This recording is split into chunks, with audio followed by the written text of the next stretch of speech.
Welcome to this Fathom podcast. My name is Alan Johnson. I am the editor of Fathom Journal. I'm here with Fathom Deputy Editor Calev Ben-Dor, and I'm delighted to say with Michael Walzer. Michael is one of the most important political theorists of the democratic left of well over half a century. He is the longtime co-editor of Dissent magazine until a few years ago, and he's the author of many books. The one I'm going to pick out now, relevant to our discussion today, is he's the author of a seminal work, Just and Unjust Wars. And Michael's one of the foremost writers on what is called just war theory. So we're talking today about Israel's war on Hamas since the 7th of October 2023 and its response to the rocket attacks from Hezbollah in Lebanon. Just war thinking is a tradition of thought about warfare that stretches back many, many centuries.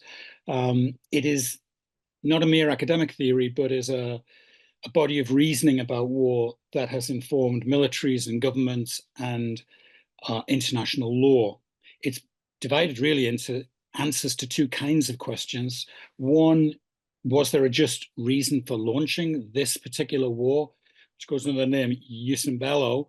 And secondly, has the war been conducted justly, which goes under the name Jus ad bellum? So they're the two kinds of questions we're going to be exploring today with Michael. And I think Caleb's going to lead us off. Great, thank you, Alan. Michael, it's a real pleasure and honour you've joined us. So thank you very much.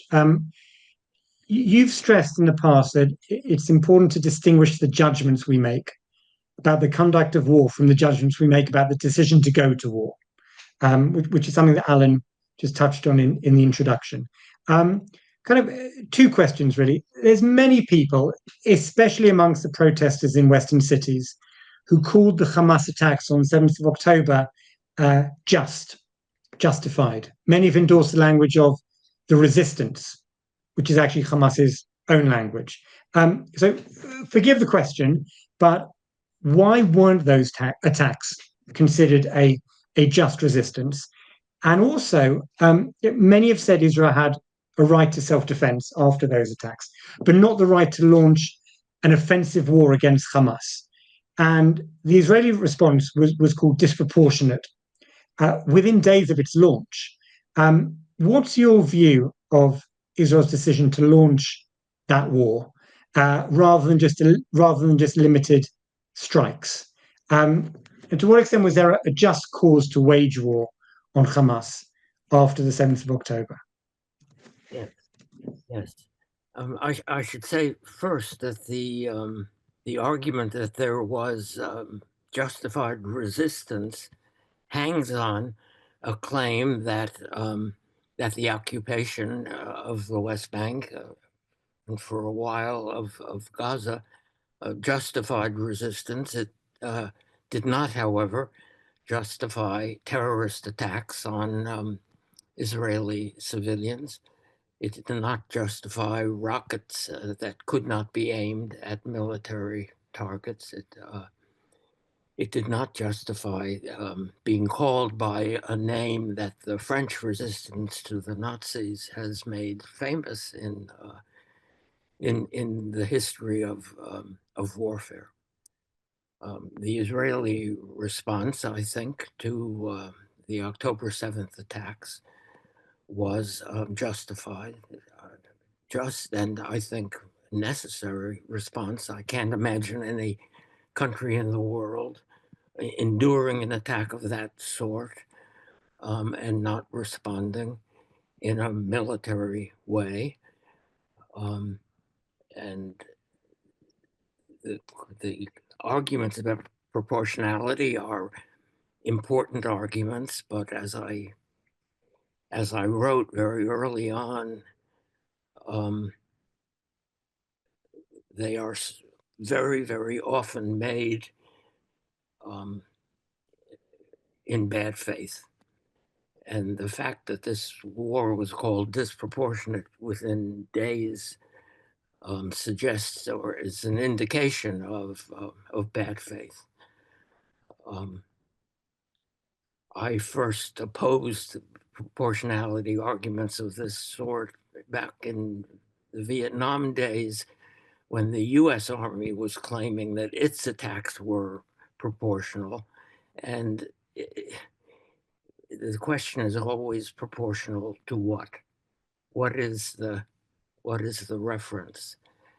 And we should come back to this issue after a year of war, but proportionality was not an argument against going to war, and it was not an argument against the initial Israeli response.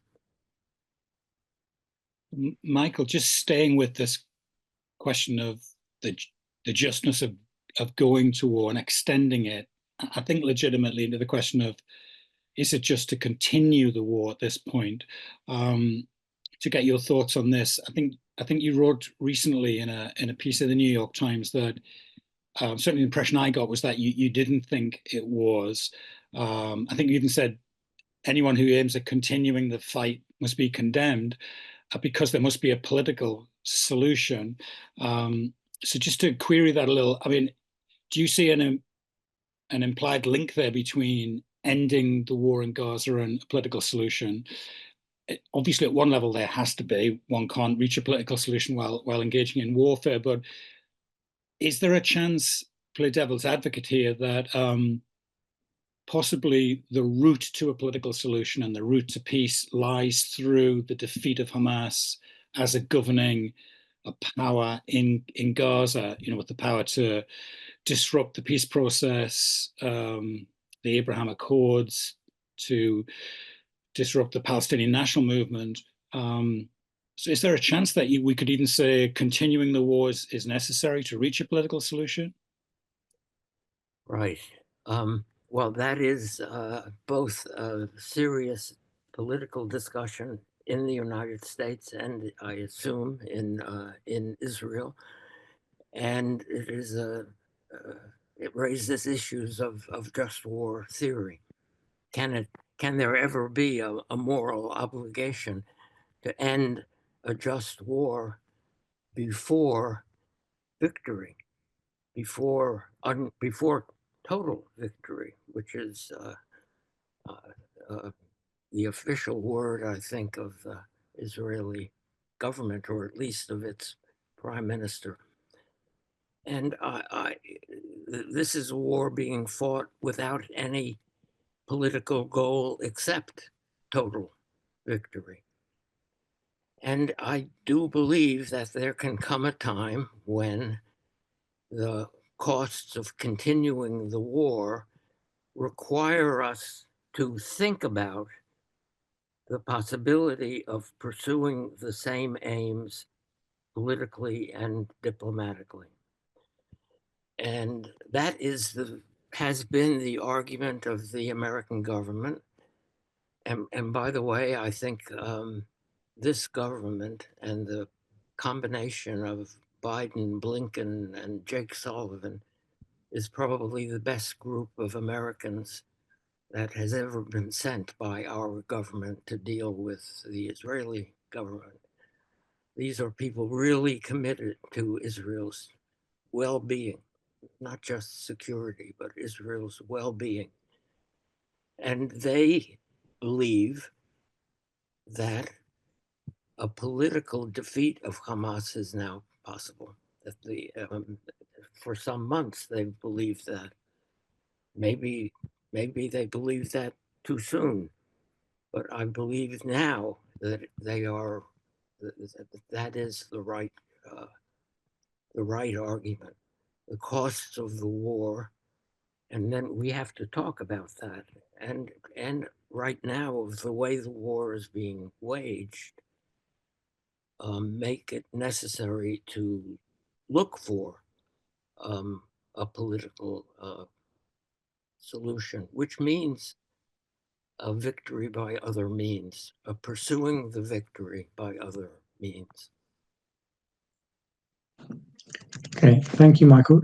To ask on a slightly different path, the separate question of whether Israel has always conducted its war against Hamas in line with just war rules. So let's just kind of take issues one by one. The first one, the accusation of genocide.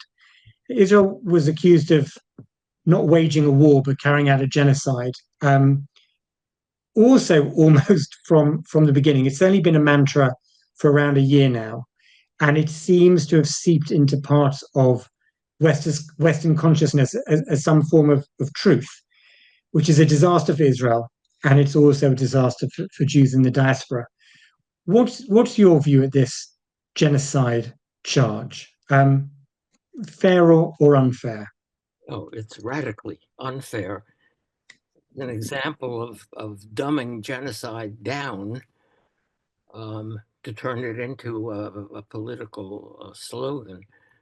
Look, here in the United States, some of the theorists of settler colonialism are telling us that any effort to bring equal rights to Native Americans is genocidal because it invites them to accept the culture, the political culture of the settlers. No, the charges, there is no basis for this charge. It is an example of politicizing an important legal and moral idea. And Michael, related, there's been an international debate about the question of humanitarian aid to Gaza, and it'd be interesting to get your thoughts about how humanitarian aid in general should be thought of in just war terms, and also in this particular case. Just to give you a little bit of background about Fathom, there were some pretty outrageous comments in the early days of the war after by Israeli commentators and some Israeli politicians calling for the total siege of Gaza to get the hostages back. Myself and the then deputy editor, Giacomo Giacomin, wrote a piece in Fathom in direct response to those calls as early as October 2023. And we placed it cheek by jowl with those calls in the journal. And we titled our article, "For the Total Defeat of Hamas Against the Total Siege of Gaza." I'm not sure we could have been more explicit about what Fathom's position was. Jack and I said a siege would be wrong in principle. We also added it would be a disaster for building international alliances and for the battle for global public opinion, but our headline was wrong in principle. Some people have tried to ignore that and not to notice Fathom's published editorial positions, accusing us of supporting positions we explicitly opposed in writing. But that's our issue. So in the years since, this debate has roiled forward questions, is there any kind of a siege? Is Israel doing enough to allow in humanitarian aid? Who's responsible for the failures of distribution of the aid? What kind of role has UNRWA played? Is UNRWA a legitimate UN agency? Has it been infiltrated by Hamas? Both true. I'd just like to ask you whether you've tracked these debates and what your thinking is about the relationship between humanitarian aid and just war. Yes. Well, I think we have to begin a little before your question by talking about what kind of a war this is. It's an asymmetric war. It's a war designed by Hamas. And it is a war that is being fought not only against an organization, a military terrorist organization embedded in the civilian population. It's also being fought against an enemy entrenched below the civilian population. Hamas has constructed what isn't recognized often enough in analyses of the war, an underground city. It's not tunnels. Calling it tunnels is misleading. It is an underground city. There are tunnels that you can drive a truck through. There are shops making weapons. There are storage rooms for weapons. There are dormitories for fighters. There are apartments for the leaders. there are every form of communication is available. So a substantial part of this underground city is successfully ventilated. This is an extraordinary achievement, and it has drastically affected the conduct of the war. And this has not been talked about enough. So Israel fights on the ground and claims to have cleared a part of, let's say, northern Gaza. Now, if it has actually cleared and occupied a part of northern Gaza, if it is in military control, then it has obligations to protect and provide for the civilian population in the area it controls. One of the difficulties is there has never been an area in Gaza where the IDF is in full control. And that's partly because of the underground city from which fighters can emerge at any point and challenge Israeli control. And that makes it very difficult for Israel to do what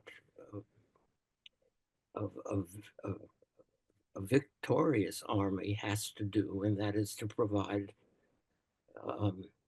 services to the civilian population. Now, has Israel tried hard enough to provide those services? That's sitting in New York. I'm not sure I can make a judgment of that sort. There have been members of the Israeli government who have tried to obstruct the delivery of aid. And there is the whole question of the war against UNRWA. And on UNRWA, I have a position that is mostly the opposite of some of my friends here. I believe that UNRWA has always been an organization that should have been abolished from the beginning. It should have been assimilated integrated into the other UN agency that deals with refugees around the world. UNRWA has been a political organization sustaining the conflict, organized to sustain the conflict by creating a diaspora which looks back on its right to return. But right now, UNRWA seems to be an organization that can effectively deliver services. Hamas gets its cut because that's the kind of organization UNRWA is, but so do civilians. And if you don't allow an organization like UNRWA and can't provide administrative services yourself, then you're going to get gangs stealing supplies. You're going to get Hamas stealing supplies. You're going to get the chaos and the black market and all that we have seen in parts of Gaza. And responsibility for that lies partly with Hamas, maybe mostly with Hamas, but Israel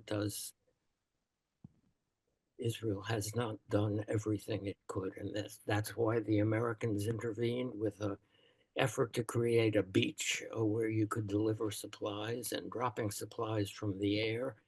That was all an effort to break the Israeli siege by sea and air. And it was a friendly effort because it was really in Israel's interest to provide effective humanitarian assistance as much as it possibly could. And how much it possibly could is something I can't say.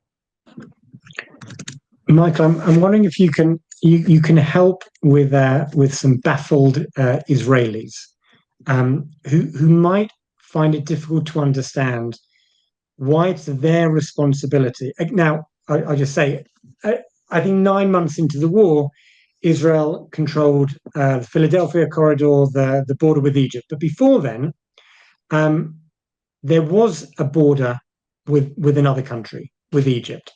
And so I'm intrigued, under just war theory, what is the responsibility of a country fighting another to actively provide it with humanitarian aid when that territory borders a third country, when it was attacked from that territory?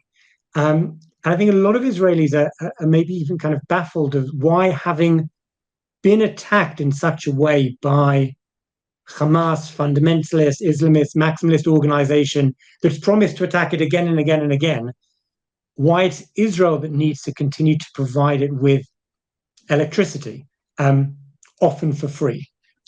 What would you say to people who find that difficult to get their heads around? Think about the logic of a standard siege. Old-fashioned. It's one of the oldest forms of war in human history. You surround a city, you cut off supplies, and you sit and wait. And eventually, at some point, the inhabitants of the city get hungry. They begin to press the government of the city to surrender.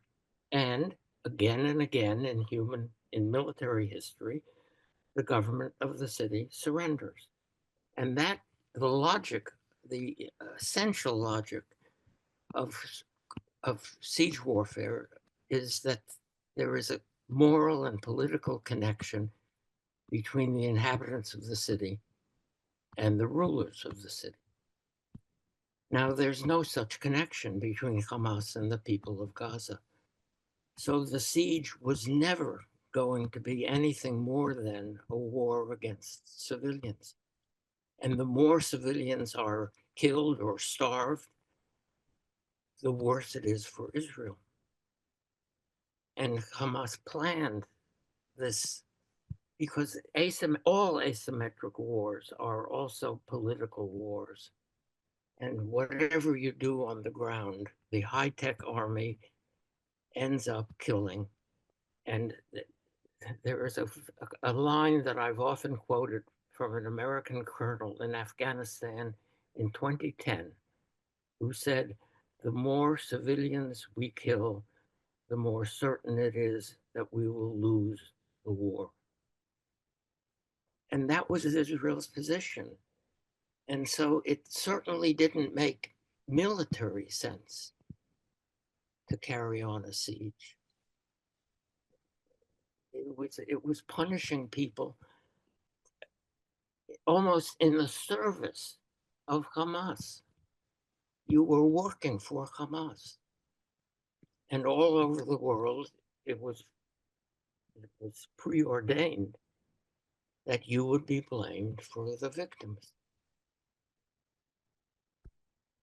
And so it seemed to me from the beginning that you had to do everything possible. And it had to be as visible as possible to help the citizens of Gaza who did not have a government acting in their defense or in their support. You were not fighting a normal state where there is supposedly some connection between the people and the government. There was no moral connection. And so because of that, you had moral obligations. Michael, thanks for that. Would just war theory have anything to say about Egypt and whether maybe bordering Gaza, it had responsibilities, or does the theory tend to focus upon the contending parties? No, neighboring states, complicit states can have. Look, the embargo of Gaza was a joint operation from the beginning, and the Egyptians really never did their full part.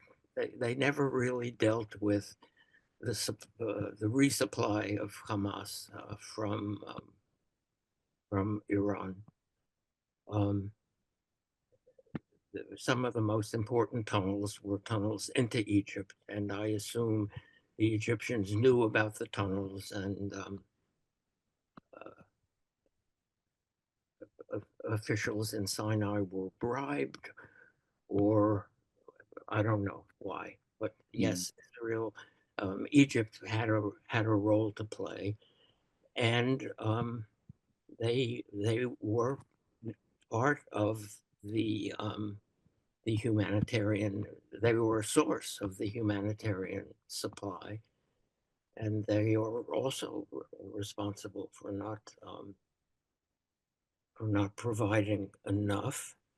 But they had no control over any spaces in Gaza, and Israel presumably did. Yeah. Okay, let's move on a little to the conflict in Lebanon. You wrote an article recently in the New York Times that got a lot of attention, a lot of controversy, and some responses. And it was about a number of things, but it was certainly part about the pager attacks. You called them war crimes and terrorist attacks because they failed to respect the distinction between combatants and civilians, which is obviously a distinction central to just war theory. So the verdict surprised people, I think, maybe some of your friends. And I just immediately, just to open up with a very general question of, can you explain your thinking here? Yes. I have had to do that again and again. I think in analogies. And here I imagined that Israel gave pagers to 10,000 reservists, choosing important people who might be useful in a crisis. And suddenly these pagers began exploding while the reservists were at home with their families, or shopping, or in a cafe, or walking with friends. And it seemed to me that it would take me roughly 30 seconds to call that a terrorist attack.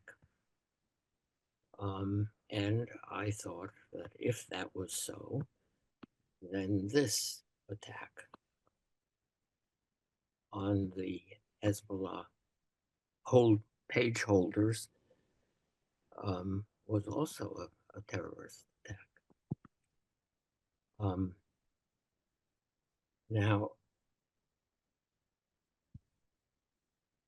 one of the responses has simply been, the most common response has simply been, but they're terrorists and we're the good guys, and so they can't do it to us, but we can do it to them. One person wrote to me and said simply, we're the children of God, so we can do things like that. That wasn't the response of my philosopher friends in Israel, but I think they also in some way rejected the analogy, which seems to me quite plausible. It's a crucial part of the way we think about just war theorists think. Soldiers can be attacked on the battlefield. They can be attacked when they're on the way to the battlefield. They can be attacked when they're retreating from the battlefield. They can be attacked at any time when they are in training. They can be attacked when they are resting at a military base. They can't be attacked when they are on furlough at home with their families. And I was just trying to apply that principle. But I also was acting with a sense that this would not have been permitted by the old IDF rules of engagement. I think that's right, but I may be wrong. I know some of the people who wrote the IDF rules of engagement. So I don't know what they would say about the old rules and the way the IDF is fighting right now. But it did not seem to me to be the sort of thing that we, the good guys, should be doing. Thank you, Michael. That's very interesting. We just want to relate back to one of the responses that was written by Alexander Jacobson and Azar Gat I've read in an article called Real Clear Politics. And one of the things that they said was that your suggested rules of engagement are every terrorist's paradise. So I just wanted to explore that a Yes. little bit in order to kind of expand on the issue. So they said the pager attack was, a matter of fact, one of the most targeted that a state can possibly launch against a terrorist or guerrilla force operating amongst a civilian population. They claim there was much greater precision than is usually possible. It was clearly aimed at actual enemy combatants with far less risk, although I'd add obviously not no risk, but far less risk of collateral damage, and indeed inflicting much less damage than most such operations. They point out that only Hezbollah operatives use the pages, not ordinary Lebanese, and not even mere political supporters of the Hezbollah. So I guess you've partially responded to this already, but when you hear arguments like that, how do you respond? Well, I think that Azer and Jacobson have inferred from my little article what I didn't intend to say. They have inferred what I did not imply. I don't see any resemblance between the people with pagers, with their families, and Hamas fighters hiding in a building, waiting to fight, or firing from a civilian apartment, or storing weapons in the basement of an apartment house or in a mosque. There's nothing. There's no analogy there with the pagers. And I have written again and again justifying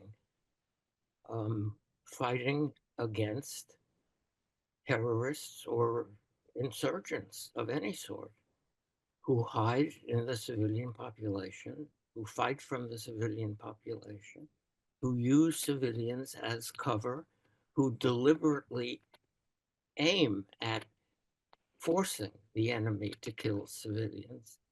None of that is present in the pager case. They were not hiding.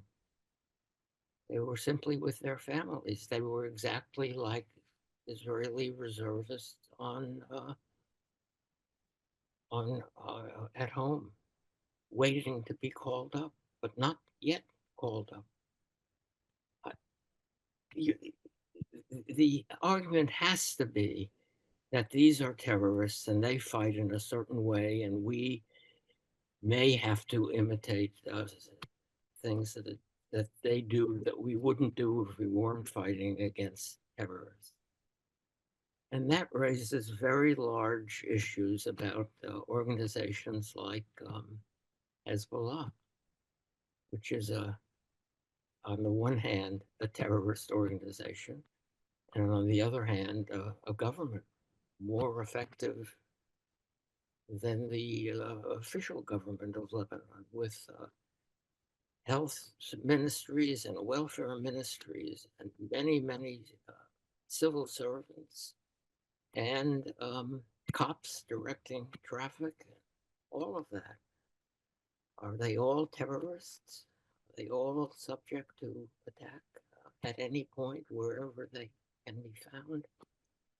There was one item on my, I watched too much on the internet, but one item came up, and it may have been false, saying that among the pager holders were health officials who might be needed in an emergency. That may be false. Similarly, the numbers. Hezbollah says that 1,500 of its pager holders were wounded or killed, mostly wounded.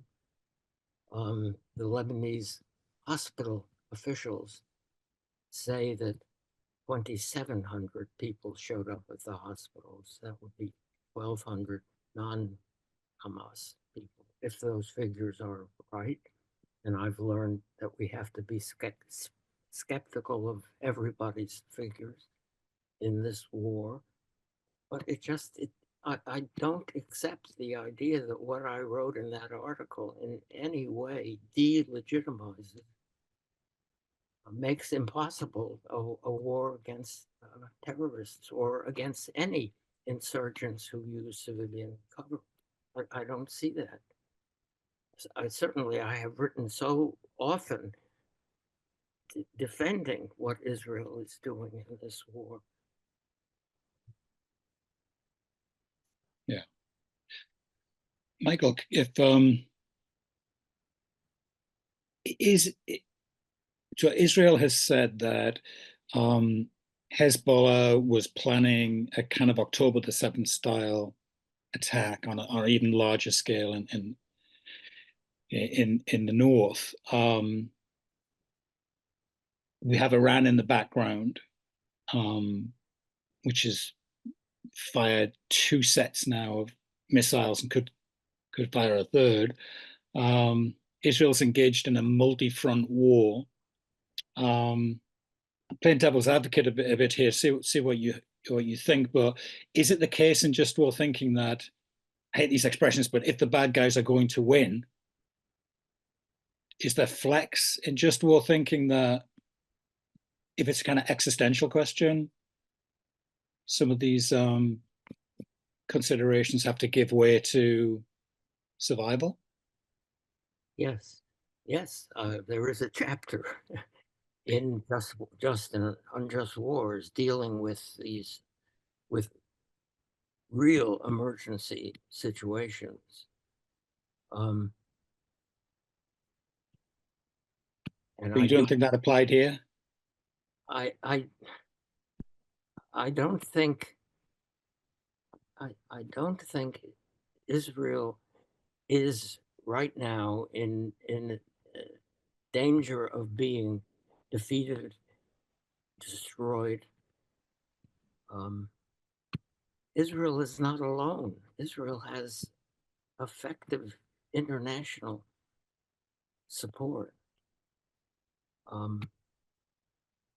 which is one reason why I now think continuing the war by political means is possible.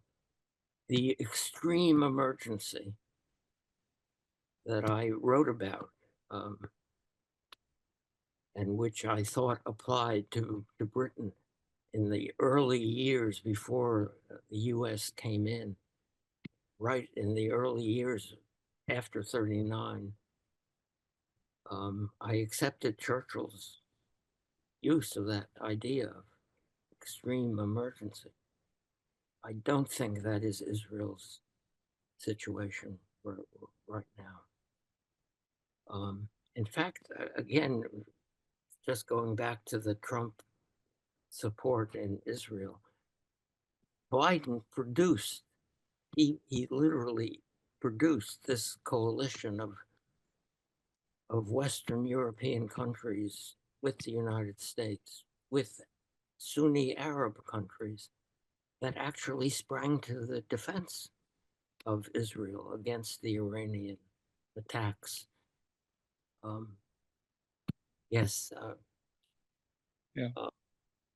BHL, the French intellectual Bernard Henri has written a book called Israel Alone, and I think it's a bad title. There is a long Jewish tradition of wringing our hands and saying the whole world is against us. It's not true. And I think it's one of the failures of the current government of Israel to recognize the support it has. Not maybe on Harvard, Columbia, campus, but among the governments of the Western world, and to use that support. Anyway, the answer, I think, is I am thankful that it is not the kind of situation that you described. If we could just based on that answer, Michael, if we could enter hypothetical land, how does just war theory work when there is an existential war against non-state actors who are within civilian populations, who are, have no qualms about killing Israeli civilians, etc. So I know you've said that that's not the situation, but theoretically, what gives within just war theory in such a situation? Well, any moral rules that would govern what we might think of as normal or ordinary warfare could be violated if the violation was effective. Here, the defense of breaking the rules and the claim of necessity would also require that this was the best thing to do or the only thing to do in these circumstances. That was the British claim in the early years. They were bombing German cities. They couldn't, given the aiming devices at the time, they couldn't aim very well at factories. And so they abandoned any effort to aim at factories and simply hit the residential areas, hit the city. The target was the city, including all of its civilian housing. And I thought, as an extreme measure, as the only way to resist Nazism, and in those years, this could be defended. It couldn't be defended as soon as it became possible to fight differently. So I can't tell you which rule, because that would have to be an argument made by military people.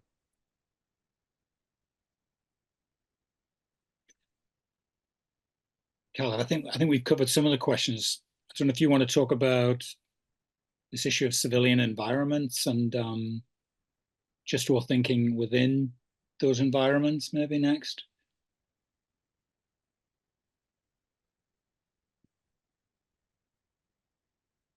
I can't hear you. Yeah. Sorry, Mike. I don't want to push you too much on the New York Times article, because I feel like every Shabbat dinner you probably had for months afterwards was just imagine a group of people, accusingly criticizing you of whatever. But if I understood it correctly, which I may not have. So your argument was because Hezbollah operatives were among Lebanese civilians and weren't kind of actively engaged in terrorism, that they should have had some kind of immunity, and that the pages were war crimes in part because they were at home with their families or sitting in cafes or shopping in food markets, basically among civilians. So when I was reading that, I mean, I guess the first thing I thought of was basically Bin Laden. Bin Laden's also at home with his family. I think maybe his daughter's killed in the raid. So would that raid have been outside of kind of just war rules? And then I guess some people have asked whether should Israel not have attacked Hezbollah and Hamas terrorists in such an environment? If they don't do that, are they not simply undefeatable? As in, Hamas and Hezbollah can create the situation where Israel can't morally attack them. One of the first things I wrote I think in the first piece I did after October 7th, I said it cannot be the case that the insurgents or the terrorists can make it impossible to fight a just war against them. It can't be the case.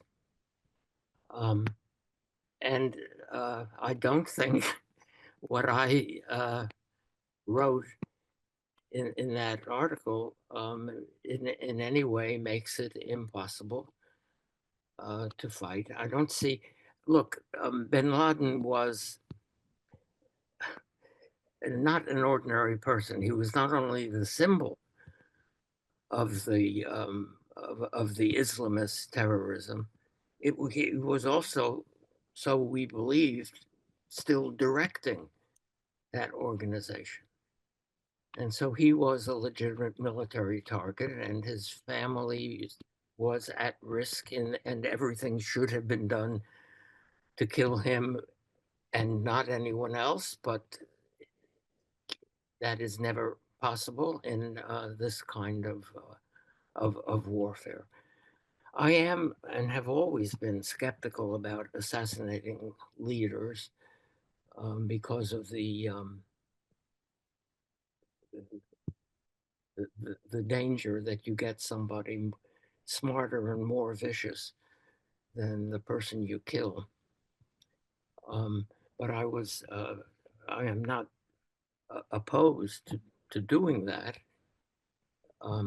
I did think that the killing of the political leader of Hamas in Tehran at the time when you were actually engaged in negotiations with him had to be taken as a sign that your government did not want those negotiations to succeed. And as reported here by leaks from the US government, that is also the view, not of the particular assassination, but of the negotiations. That is the view of some of the Israeli negotiators, that they believed they were being continually undercut by a government that did not want the negotiations to succeed. So, Michael, you've anticipated one of the questions I was going to ask there. So I'll ask something slightly different, and it may be that Calev has another question, or this may be our last question. I'm not sure, but I wrote a piece which may surprise a lot of people, being against a ground invasion, or at least very fearful of a ground invasion. Having gone through the whole Iraq experience and the post 9/11 wars and seen what happened to invasions and the absence of a plan, and how things can be worse because of invasions, not better. I still don't see a plan in Gaza at all. I have no idea what Israel wants for post-war governance or how it intends to involve either its Gulf partners or America. None at all. What alarms me most of all is, given I guess the job we've got and where I am, is the shift in global public opinion towards Israel and frankly towards Jewish people since October the 7th, which is just horrifying, absolutely horrifying. And we're seeing things we've never really seen before. I kind of thought that was going to happen in the piece I wrote in the early weeks after October the 7th, and kind of predicted it, because I thought it was obvious that a full onslaught against the Gazan, against Hamas in Gaza would produce this level of casualties and this level of anger and hatred, and would be exploited by anti-Semites to produce anti-Jewish hatred. Do you look at the experience of the last year and think, what conclusions do you draw for Israel's situation, which is that it's surrounded by an Iranian ring of fire? It's facing not just normal enemies, but eliminationist anti-Semites who would like to see the country annihilated. It's a very small country that can't afford to make mistakes in war, and certainly can't afford to lose one. Yet when it fights, it's producing this huge global backlash against itself. I'm not saying asking you to have an answer to any of this, but I'm just it's what we in Fathom are troubled with all the time, and I just wondered what your thinking about that kind of dilemma was. Well, you wrote at that time then with great foresight that I should have had, since I've written so much about how the high-tech army regularly loses wars against low-tech insurgents in the French in Algeria, the Americans in Vietnam, the Americans in Afghanistan. But what were you suggesting as an alternative right after, when you opposed the ground invasion? At the time, I said to create a much more secure envelope around the Strip, targeted airstrikes on Hamas members and leadership and infrastructure, and a drive to resurrect the Saudi entry into the Abraham Accords, and to extend that to some kind of a horizon for the renewal of the peace process. It may have been all utopian, but I went through the Iraq experience quite close up by working with the Iraqi trade unions and going over to America and talking to people in the administration about support for the trade unions. And I just left that whole experience very jaundiced about the idea of military interventions. I wasn't sure that the West was capable of pulling them off.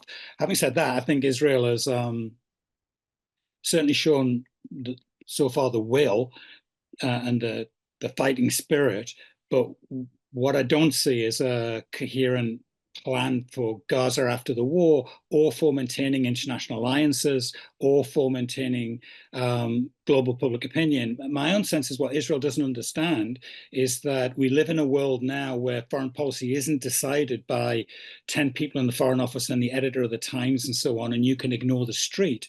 It's not how it works now. You can see the way the Labour government in this country has moved on policy in response to the weekly demonstrations. I think governments are now much more sensitive to, for various reasons, to large-scale public opinion shifts around foreign policy issues, and I think they're very influenced by it. So I worry about all of that. I don't have easy answers to any of it, but I'm not sure Israel does either at the moment. Right. Well, I think you were right then. Although even conducting the war from the air would have produced massive civilian casualties because of the way Hamas was Yeah. was simply using the civilian population and inviting the killing of civilians. But a full-scale ground invasion without an end, without a purpose, without a clear end in view, that was a terrible mistake. And even now,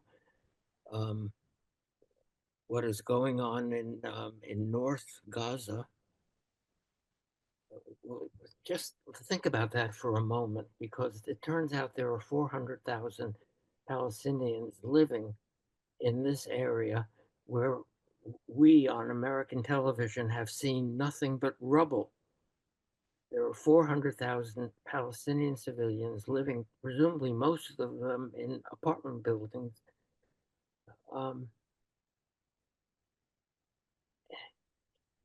And now Israel is going in again and moving all of them out when important government ministers are hoping for the elimination of any Palestinian presence in northern Gaza and moving in Israeli settlers. And the government does not have a clear alternative view of what to do. What is now going on, you know, from the beginning, we got highly exaggerated reports of the destruction. But now the reports have turned accurate. And Israel is, well, okay. Right now, what is going on in northern Gaza is an unjust war. And it does bring into focus the original decision to send in ground troops without a mission, without a clear mission. And there were IDF officers who, from the beginning, were pleading for a clear statement of what they were supposed to do, what it would mean to finish. Well,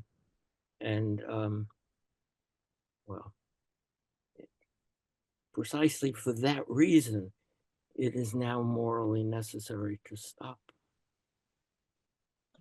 So, Mike, I just want to follow up on something. I think within Israel, there's controversy about what exactly is the plan in northern Gaza, and you're right that there are some Israeli ministers who'd be perfectly happy to restore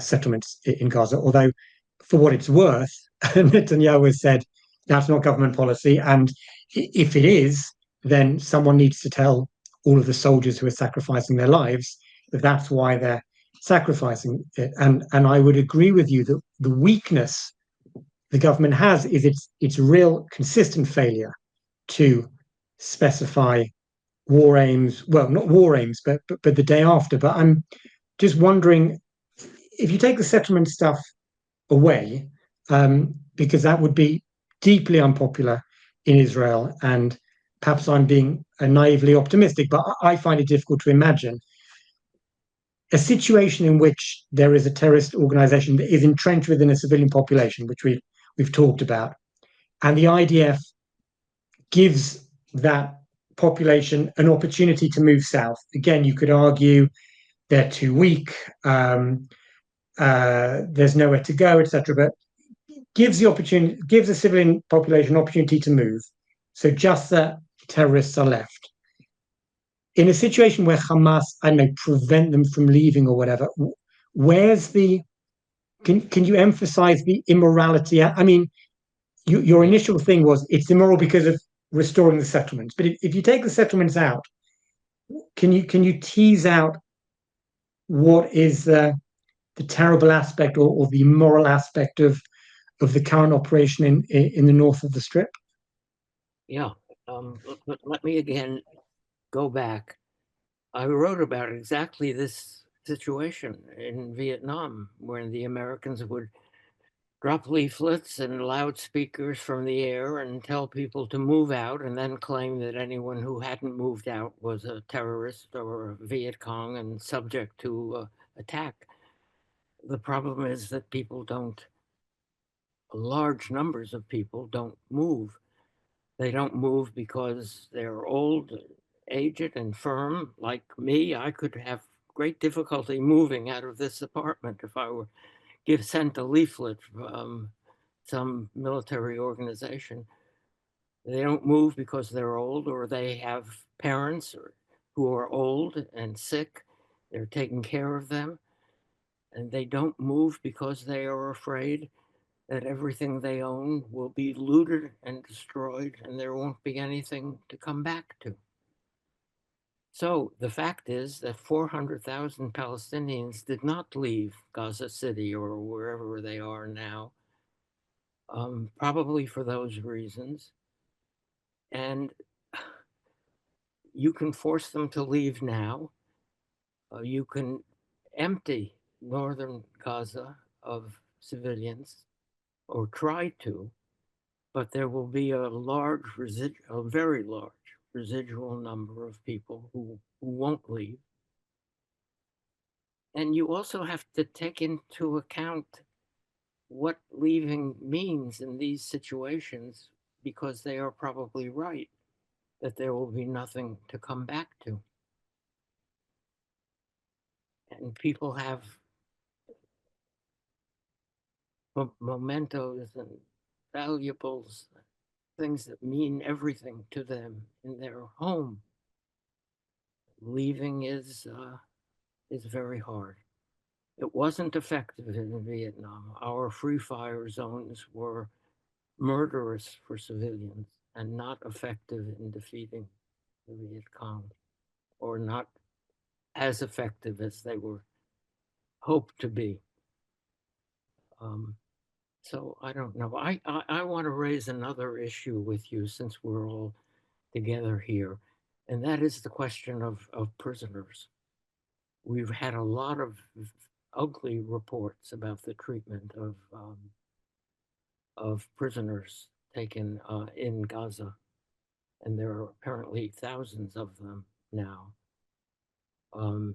They are not recognized as prisoners of war because they are by definition terrorists, but they're not ever going to be put on trial as terrorists with evidence against them. So they live in this limbo. They don't have the rights of criminal. They don't have the rights of POWs. They are not allowed visits by the Red Cross. And this is another example of the argument that says we're the good guys and they're all terrorists and we can treat them badly. And there are reports now in the American press, but they started with 9/7/2, of Israeli soldiers saying that prisoners have been used as human shields, forced to walk into booby-trapped buildings in front of Israeli soldiers.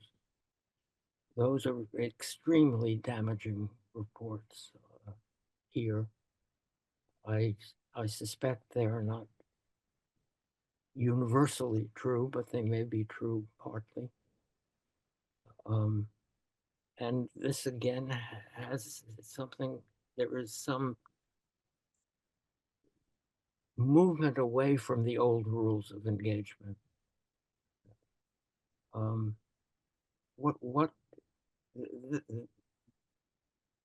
This now figures quite largely in the criticism of Israel here.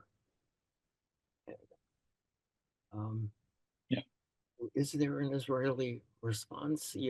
You're the guy that responds, Harari, the admiral, the very stiff guy who Yeah, Daniel Hagari. yeah, he is not impressive. He is absolutely stiff. He cites what sounds like official government words. He does not take questions, at least never on American television. You have virtually no effective public relations. That's something also I don't understand. I mean, so that's a much larger question, Michael, that I think maybe even Alan and I might have different opinions on. I always think that Israel can do better in these things, but I kind of come back to the in fact, I'm almost certain Alan might have a different perspective from me. I always come back to that story about the hospital, because in the days beforehand, I remember there were these arguments that Israelis were, and Jews were, kind of having to prove the depravity of the brutal massacres that had undergone. We kind of had to, every small detail we had to kind of produce evidence for as victims. And then within 2 minutes of an explosion in the car park of a hospital in Gaza, everyone was talking about 500 dead. And my feeling is, and again, this is not to excuse poor PR or poor spokespeople, whoever they may be, is that sometimes I'm not convinced it's about facts. It's as if we feel that if only, I don't know, what the Israeli spokesperson would smile, would have nice British accented English, would, A, B, C, D, E, there wouldn't have been protests in Columbia and Harvard already on the 7th of October blaming the Israeli government for Hamas actions. And I think the government itself has to come under criticism for the very disturbing comments that many of its ministers said that Netanyahu did not. I mean, he kind of said that's not our policy, but he didn't fire them or anything. The absence of a strategic vision that absolutely would have helped. There absolutely are critiques, and there's no question that for me in a civilian army, there'll be many people who will act in ways that are unbecoming of IDF soldiers. But I feel like the response of the world is not really directly connected to the absence of an Israeli strategic vision. There were people calling in Sydney to gas the Jews on the 8th of October 2023. There were people celebrating in Times Square on the 7th. And obviously, there's many people who aren't like that. But I'm not convinced that the issue is a PR issue. I think it's something wider than that. But maybe Alan disagrees. I don't know. But there are very worrying stories that have come out. Listen, this has been a year-long war where of a people that were attacked in their most kind of sensitive, vulnerable places. People feeling traumatized. A brutal war that doesn't really have any easy things, and within that, there will undoubtedly be things that can't be justified. Absolutely. But those are kind of my I don't want it to turn into me giving the content, but those are kind of my initial feelings. Caleb, there's something different here in the U.S. The American people are overwhelmingly supportive of Israel in this war. Every poll shows 85% choose Israel over Hamas. You have a public that is just ready to listen if you had effective people speaking. Yes, there is new anti-Semitism in America, and some of it goes along with being anti-Semitic and pro-Israel on the right, on the American right, as on some parts of the European right. There is this new phenomenon,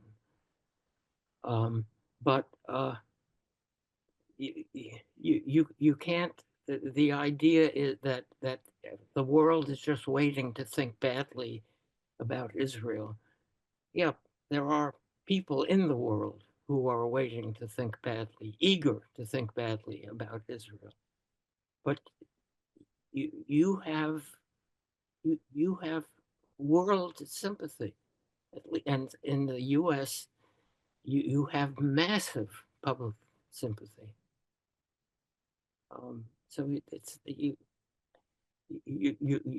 need to talk to those people in a decent way. You need to, your guy isn't the right one. He's the one who appears every night on American television. We are given damning photos, and he just says, "No, that's not what we're doing." This past week, the office that BICOM is connected to in the UK was daubed with red paint, etc., by Palestinian Action Group, and it was very nice. In the tweet, they said that, what did they say, Alan? That BICOM is the most influential British pro-Israel. So if we're so influential, maybe I'll use some of that influence also to pass Michael your messages on higher up within Israel. We'll see what we can do. I mean, Caleb's given a perspective from Israel, which I won't challenge. Just from the UK and from someone who wants to see Israel exist and thrive. I've said for a long time that we really underestimate the strategic thinking behind the global anti-Israel movement. And I've said for a long time, it seems to me reasonably obvious that it goes in these stages. One is to demonize Israel. Second is to isolate it diplomatically. And third is then to allow the local hard men to deal with Israel in their own way. And that would mean practically an Israeli missile strike in which there wasn't an international coalition knocking them out the sky and sending the fleet to the Gulf and so on and so forth.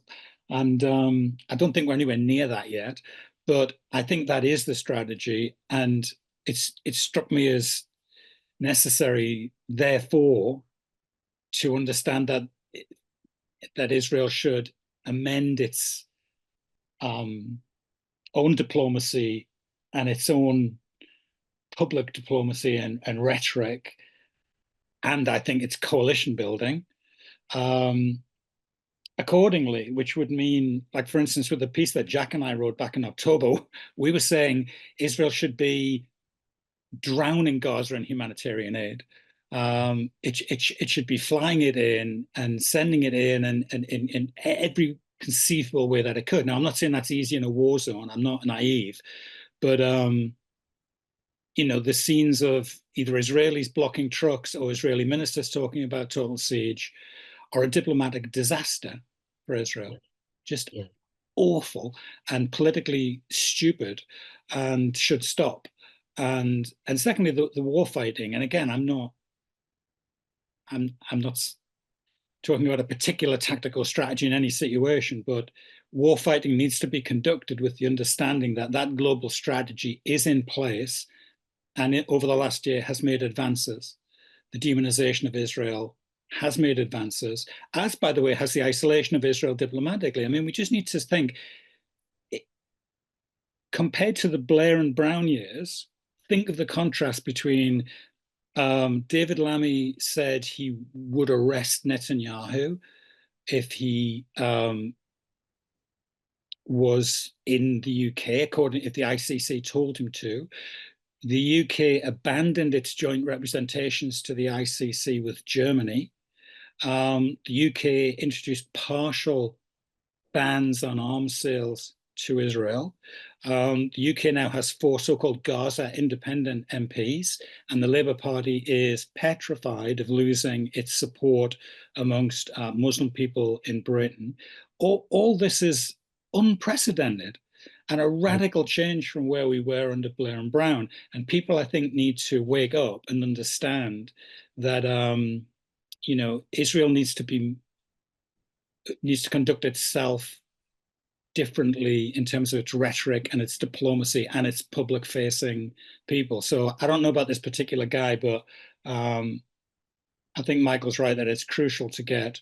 I've said for a long time I would promote Einat Wilf to most situations in which Israel needs to put a public face on. But yeah, change is needed, I think.